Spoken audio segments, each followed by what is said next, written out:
Welcome. Today I'm with a special guest with me.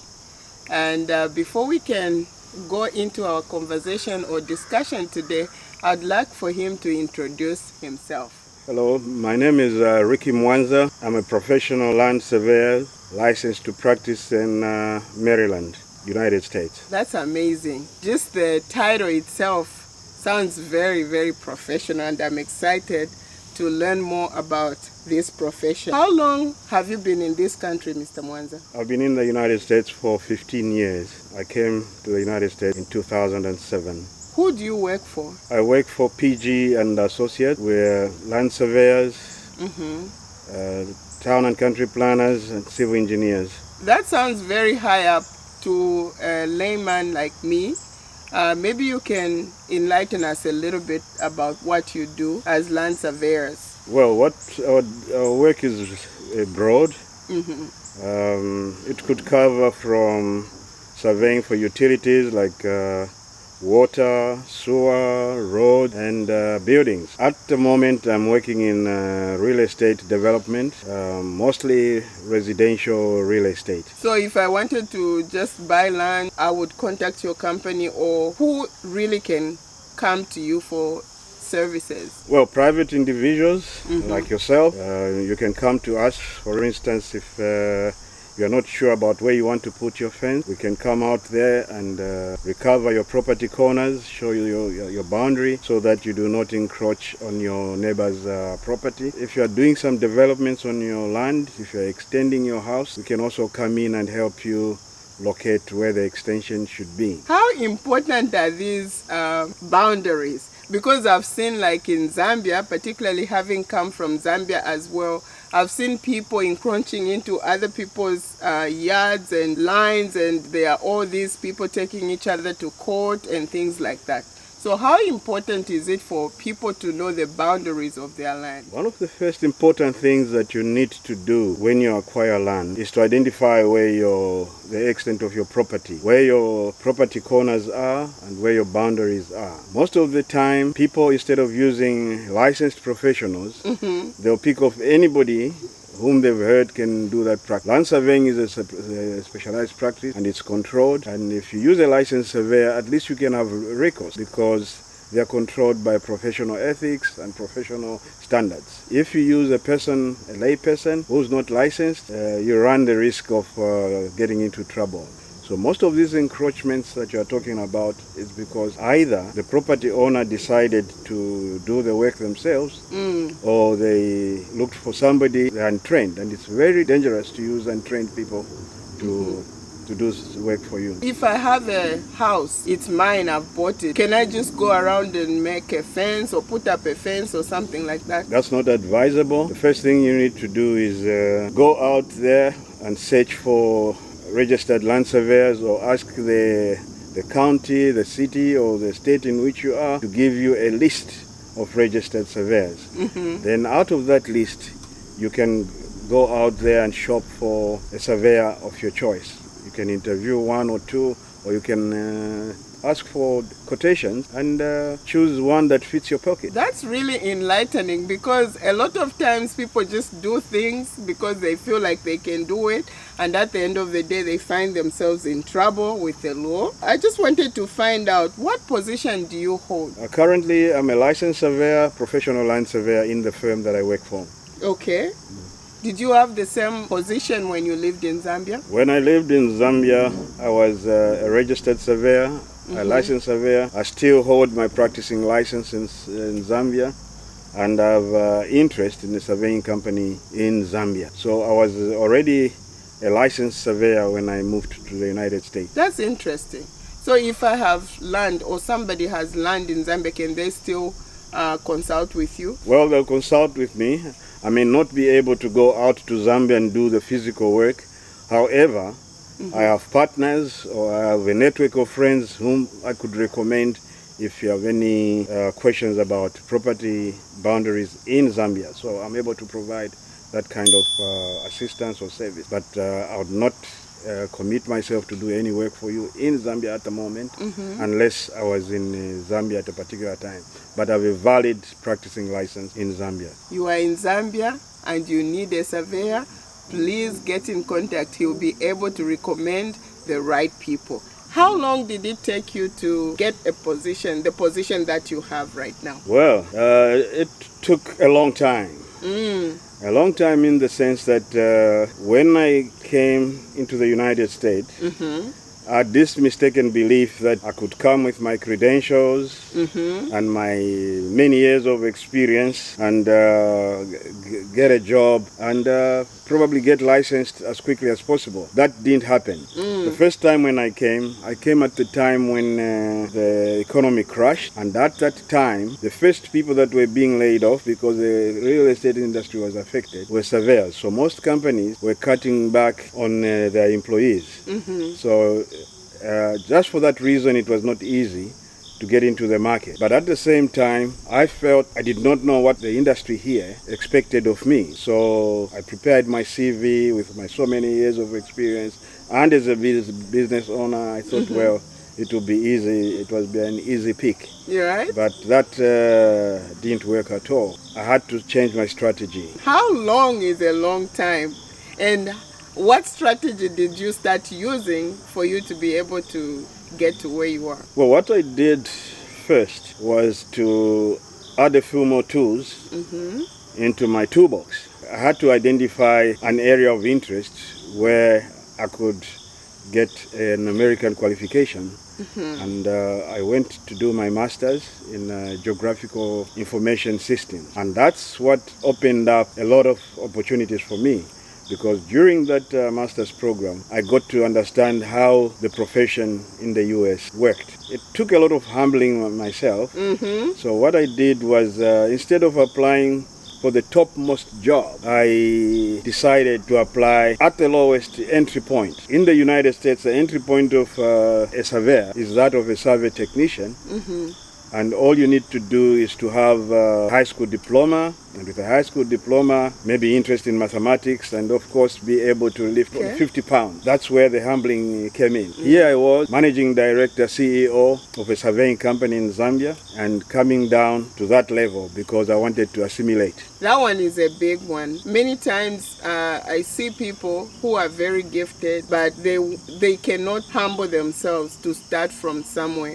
And there's another important point that you raised about going back to school. I usually tell people it's very important for you to work on yourself as an individual. If it means going back to school, you can go back to school, and just humbling yourself to start where you can start so that you can get to where you want to get. That's very, very powerful. What are some of the pitfalls that you've met along the way? Yeah, before I even talk about the pitfalls, I just want to build on what I said about humbling myself. So while I was doing my master's degree, I decided to apply for that entry point job as an instrument man. You can imagine what that meant, a licensed land surveyor coming back to work as an instrument man. Whoa. Now, in addition to being a business owner in Zambia, I also taught land surveying at the Copperbelt University. So meaning that I was coming with a very rich background, not only in practice, but as well as in the surveying education. In addition to that, I'd risen to government surveyor in Zambia. So it meant that I'd almost reached the pinnacle of my profession. While I was doing my master's, I was able to do a job as a land surveyor. That gave me an opportunity to understand the land surveying industry in the US. While I was at that position, it took only 3 months for my employer to realize that I had some special skills. And I got a raise to work in the office. So I think that's where everything began. As soon as I'd finished my master's degree, I got a job in the office to help with the survey calculations, survey computations. Within a short time, I was promoted to head of surveying. And now that gave me even more opportunity because I was able to interact with a cross-section of players in the industry. Right. The company I worked for, we did a lot of work for the government. We did work for the state government, for the federal government. We did a lot of work for private construction companies. Had an opportunity to do huge projects like working at the national airport when they're doing rehabilitation, working at hospitals when they're extending hospitals. So that gave me an exposure to what was available in the industry, because land surveying is very, very broad. But I got very interested in real estate development, and that's the reason why at some point I decided I was going to move from generally doing construction work to go and do real estate development. I have a background in real estate development from Zambia. I was head of surveying at the National Housing Authority. Right. And when an opportunity availed itself to work for a company that does real estate development, I was very, very comfortable. So I found a sweet spot, and there I was. And from there on, the sky was the limit. You raised the point about the pitfalls. Yes. One of the challenges that I had was the challenge to get registered as a surveyor. Right. Because all the 30 years plus that I had from Zambia was not considered as part of experience. So I needed to gain sufficient experience in the US in order for me to be considered for licensing as a surveyor. And anybody with experience such as mine would easily give up. But I was very, very persistent. Yeah. And I started by doing technician examinations. So I did survey technician certificate 1, survey technician certificate 2.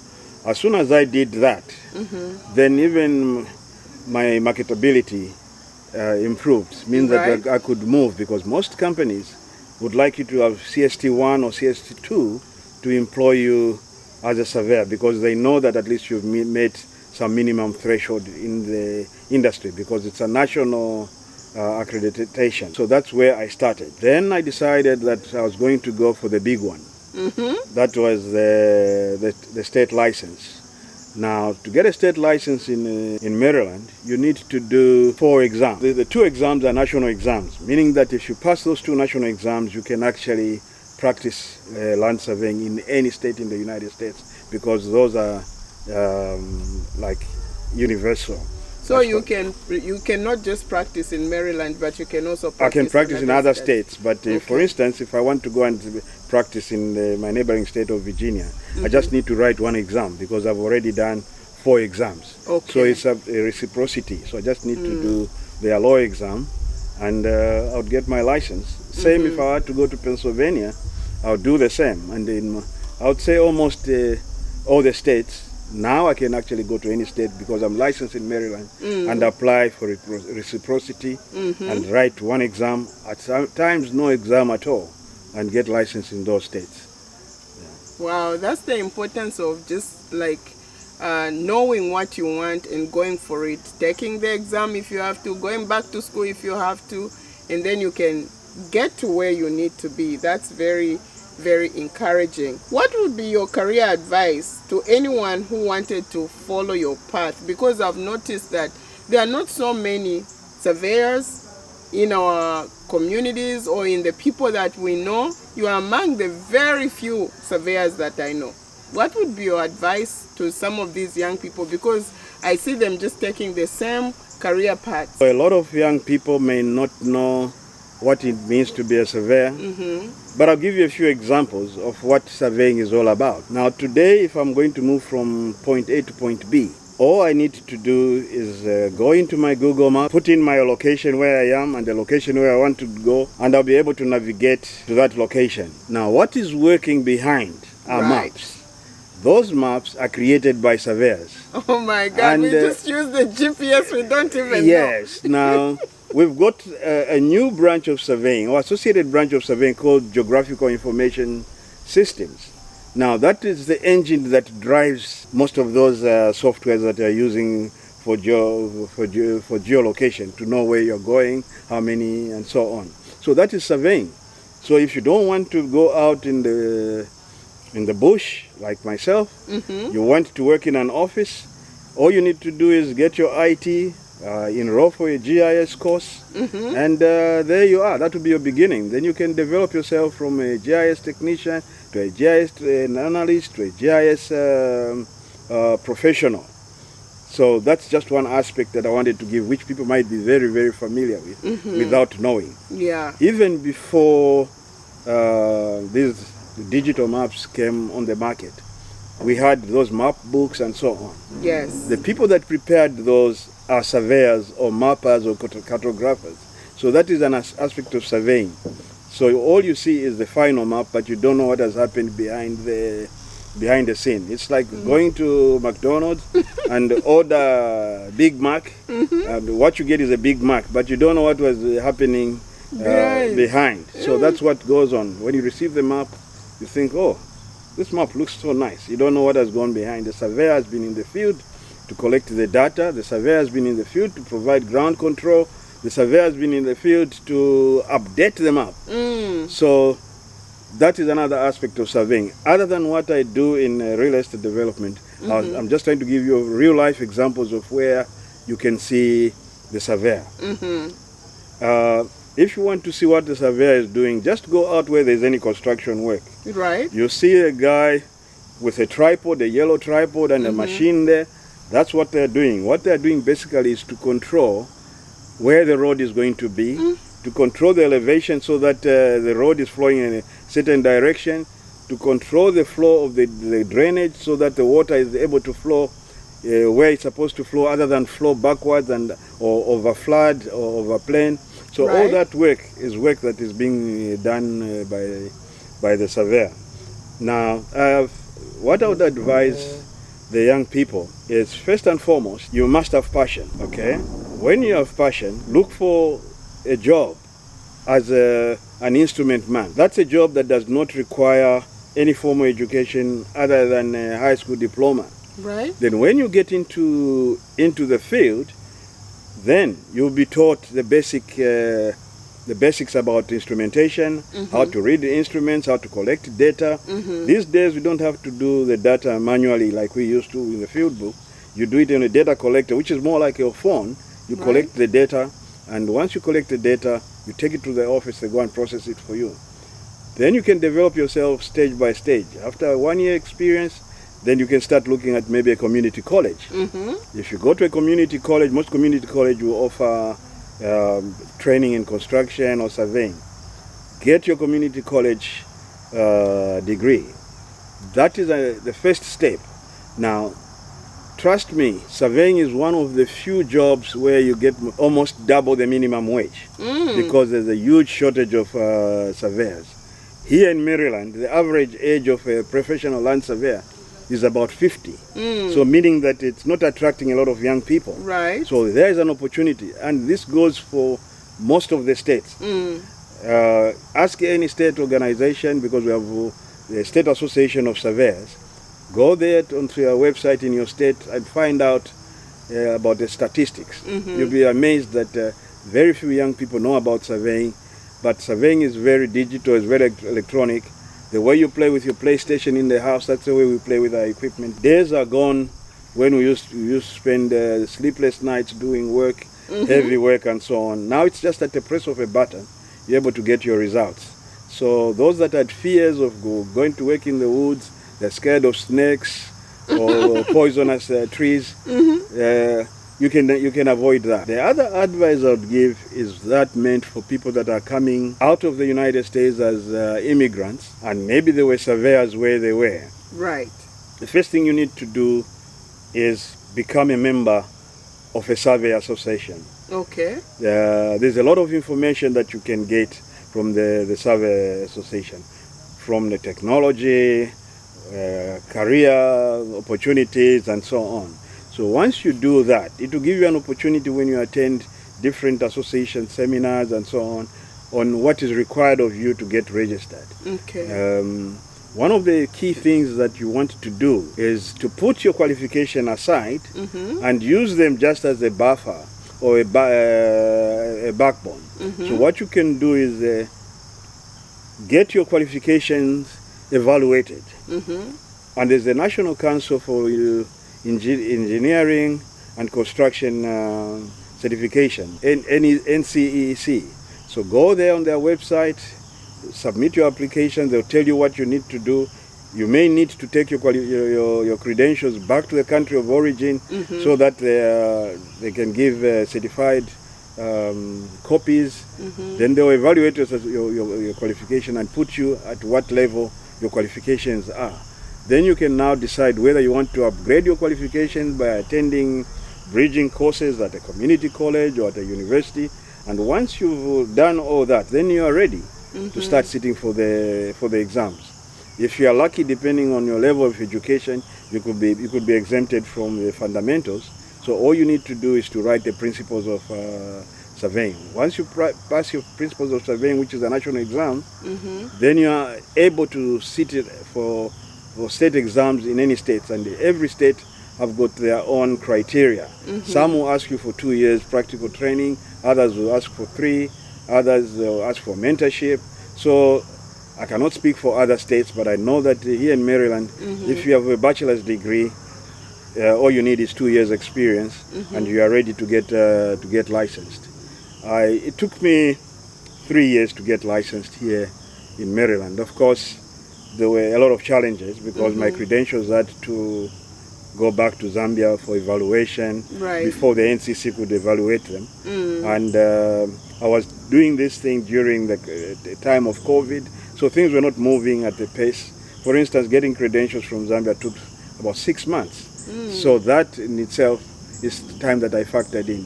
But the moment my credentials were done and everything, it took me only 2 years to sit the exams and pass. You can decide how you're going to do it depending on your work schedule. You can finish it within a year, or you can do it over a period of 2 years, depending on how busy you are.